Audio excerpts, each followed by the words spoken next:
아침 묵상 말씀은 창세기 1장 26절에서 30절까지의 말씀입니다. 함께 읽도록 하겠습니다. 하나님이 이르시되 우리의 형상을 따라 우리의 모양대로 우리가 사람을 만들고 그들로 바다의 물고기와 하늘의 새와 가축과 온 땅과 땅에 기는 모든 것을 다스리게 하자 하시고 하나님이 자기 형상 곧 하나님의 형상대로 사람을 창조하시되 남자와 여자를 창조하시고 하나님이 그들에게 복을 주시며 하나님이 그들에게 이르시되 생육하고 번성하여 땅에 충만하라 땅을 정복하라 바다의 물고기와 하늘의 새와 땅에 움직이는 모든 생물을 다스리라 하시니라. 하나님이 이르시되 내가 온 지면에 씨 맺는 모든 채소와 씨 가진 열매 맺는 모든 나무를 너희에게 주노니 너희의 먹을거리가 되리라. 또 땅의 모든 짐승과 하늘의 모든 새와 생명이 있어 땅에 기는 모든 것에게는 내가 모든 풀을 먹을거리로 주노라 하시니 그대로 되니라. 아멘. 아침 묵상을 들으신 우리 모든 성도님들에게 하나님의 평안이 있기를 간절히 소망합니다. 우리 사람은 하나님의 형상을 따라 하나님의 모양대로 지음을 받았죠. 그리고 우리가 지금까지 들어왔던 것은 형상과 모양은 하나님의 속성을, 성품을 의미한다라고 우리는 듣고 배워왔습니다. 이는 헬라적 사고에서 해석된 결과라고 볼 수 있습니다. 형상은 헬라어로 에이콘, 모양은 헬라어로 호모이오시스라는 단어입니다. 히브리어보다 헬라어에 친숙했던 초기 기독교, 이 초기 신학자들은 이 형상이라는 단어, 이 에이콘을 타락 이후에도 여전히 인간들이 갖고 있는, 인간에게 남아있는 하나님의 성품을 의미한다라고 생각했습니다. 즉 사랑이나 이성, 자유 등으로 해석을 했었던 것이죠. 그리고 이 모양이라는 이 단어, 호모이오시스라는 이 단어는 죄로 인한 그 타락과 동시에 인간이 상실한 하나님의 속성, 성품이라고 생각을 했었습니다. 즉 형상은 하나님의 성품 가운데 사람이 여전히 공유하고 있는 공유적 속성과 모양은 비공유적 속성을 의미한다는 것이죠. 이 헬라적 사고는 이 이분법적인 이원론적인 사고를 가지고 있습니다. 되게 강하죠. 그래서 이 형상은 이것은 공유적 속성이다. 그리고 또 다른 것은 모양은 비공유적 속성이다 라고 나눈 것입니다. 형상과 모양을 다른 뜻으로 분리시킨 것이죠. 이 헬라적 사고가 지금까지 이어져서 하나님의 형상을 하나님의 속성, 성품으로만 바라보는 시각이 있습니다. 그 속성은 공유된 속성, 인간과 하나님이 공유하고 있는 사랑, 자유 이런 것들을 의미한다는 것이죠. 그런데 우리가 주목할 것은 창세기는 본래 헬라적 사고에서 쓰여진 것이 아니라 히브리적 사고에서 쓰여졌다는 것입니다. 그리고 히브리어로 창세기는 기록이 되어 있죠. 그래서 히브리적 사고를 들여다보면 헬라적 이해와는 다소 거리가 있습니다. 히브리의 글을 표현 가운데, 이 히브리적 사고 표현 가운데 어떤 개념을 설명하기 위해서, 즉 강조하기 위해서 같은 뜻을 가진 두 개의 단어들을 또는 세 개의 단어들을 중복하면서 반복하면서 설명하는 것이 있습니다. 실제로 우리의 성경을 보면 어떻습니까? 특히 시편을 읽다 보면 똑같은 비슷한 단어들을 반복해서 나열하는 경우가 있습니다. 우리도 그렇죠. 무엇을 강조하기 위해서는 똑같거나 비슷한 뜻의 단어들을 반복하면서 말할 때가 있습니다. 오늘 본문도 그러하다는 겁니다.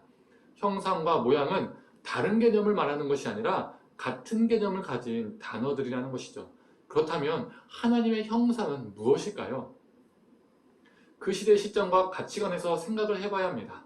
고대에서 통치자들은 자신이 다스리는, 자신이 통치하는 지방 곳곳에 자신의 형상을 세워서 그 지방에 미치는 자신의 통치를 표현했습니다. 예를 들어서 알렉산더 왕이 어떤 지역을 정복한 후에 그곳에 자신의 형상을 세웠다는 것은 무엇을 의미하는 것이죠? 이 땅은 내가 통치하는, 내가 다스리는 땅이다 라는 의미를 가지고 있습니다. 이런 가치관은 지금까지도 남아 있습니다. 북한을 보더라도 어떻습니까? 김일성, 김정일, 김정은의 동상, 즉 그들의 형상을 크게 만들어서 세웁니다. 그게 무슨 뜻입니까? 이 땅은, 이 북한 땅은 내가 다스린다, 내가 통치한다 라는 의미지요. 그런데 우리 하나님이 사람을 만들 때에 자신의 형상대로 만드셨다는 것입니다. 그렇다면 하나님의 형상인 우리가 있는 곳이 어떤 곳이라는 것일까요? 하나님이 다스리는 영역, 하나님이 통치하는 곳이라는 의미입니다. 하나님의 형상인 내가 일터에서 일할 때 그 일터는 하나님이 다스리는 영역이며 하나님의 형상인 내가 가정에서 일할 때 그 가정과 그 집도 하나님이 통치하는 영역이라는 것이죠. 즉 하나님의 형상인 우리가 거하는 모든 곳이 하나님의 통치 영역임을 말하고 있습니다. 그런데 세속적인 왕의 형상들 그리고 수많은 잡신들의 형상과는 다른 하나님의 형상만이 가지고 있는 고유적인 특성이 있습니다. 그게 무엇일까요? 왕의 형상을 나무와 돌, 이 쇠조각으로 웅장하게 만들지라도 또 수많은 잡신들, 헛된 신들, 그 신들의 형상을 나무와 쇠조각으로 화려하게 만들지라도 그것들은, 그 형상들은 움직이지 못하고 살아있지 않다는 것입니다. 그런데 하나님의 형상은 어떻습니까? 하나님의 형상은 우리는 어떻습니까? 살아서 움직인다는 겁니다. 이게 무엇을 말해줄까요? 정답은 오늘 본문 속에 있습니다. 사람을 하나님의 형상대로 만든 후에 하시고자 하는 목적이 두 번이나 언급이 되어 있습니다. 그게 뭘까요? 형상을 따라 사람을 만들고 모든 것을 다스리게 하는 것입니다. 즉 하나님은 자신의 형상대로 지으신 우리 사람을 이 땅의 대리 통치자로 만드신 것이죠. 그래서 사람이 하나님 형상대로 창조되었다는 것은 하나님을 대신하여 이 땅을 다스리며 이 땅을 다른 누가 아닌 오직 하나님만이 통치하신다는 것을 보여주는 것입니다. 그리고 하나님의 통치, 하나님의 다스림은 또 다른 말로 무엇일까요? 우리가 잘 알고 있는 것입니다. 하나님 나라이죠. 즉 어떤 왕의 형상을 어떤 지역에 세웠다는 것은 그 지역은 그 왕의 나라라는 것을 말하는 것처럼 하나님의 형상인 우리가 바로 서 있는 곳, 살아가는 곳, 그곳이 하나님 나라가 되어야 한다는 것을 말하고 있는 것입니다. 하나님 나라가 임하는 영역인 것이죠. 하나님의 형상인 우리가 있는 모든 것이 하나님 나라가 임하는 영역이 되어야 합니다. 그리고 우리가 앞에서 언급했지만 헬라적 사고에서는 이 형상이라는 것이 하나님의 속성, 하나님의 성품을 의미한다라고 했었죠. 우리가 이 헬라적 개념을 동시에 적용해 본다면 이렇게 볼 수도 있을 것 같습니다. 하나님의 형상대로 지음받은 우리가 하나님의 대리 통치자로서 하나님의 성품으로, 즉 사랑과 자비와 공의와 정의로 그리고 긍휼과 인애로 살아가면서 이 땅에서 하나님의 통치하심을 우리의 삶으로 증거하는 것, 하나님 나라가 우리 삶을 통해서 임하는 것, 우리가 하나님의 그 하나님 나라의 통로가 되는 것, 이것이 우리의 창조 목적이라는 것이죠. 하나님의 형상대로 지음받은 귀한 우리 모든 성도님들, 오늘 하루도 우리 삶을 통해서 우리가 거하는 모든 곳에 하나님의 통치가, 하나님의 나라가 임하기를 간절히 소망합니다. 그리고 우리를 통해서 많은 사람들이 하나님 나라를 경험하기를 간절히 축원합니다. 기도하겠습니다. 하나님, 수많은 창조물 가운데, 피조물 가운데 우리 인간을 하나님의 형상대로 창조해 주심에 참으로 감사드립니다. 하나님, 하나님의 형상이라는 것은 하나님의 다스림을 증거하는 존재임을 우리가 오늘 말씀을 통해 배우게 됩니다. 하나님, 우리를 당신의 대리 통치자로서 이 땅에 세워주시고 살게 해주셔서 감사드립니다.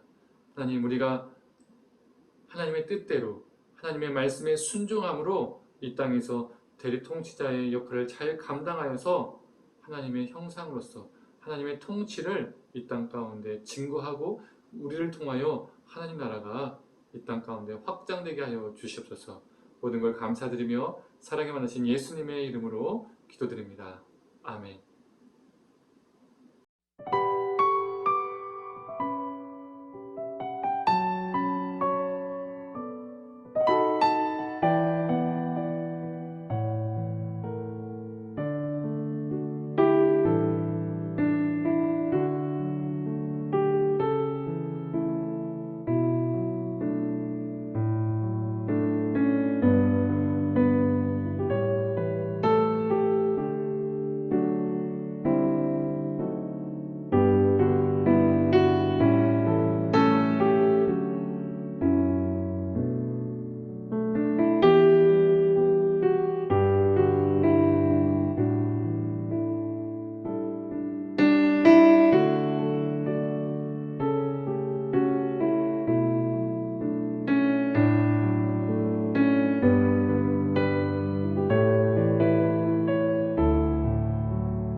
아멘.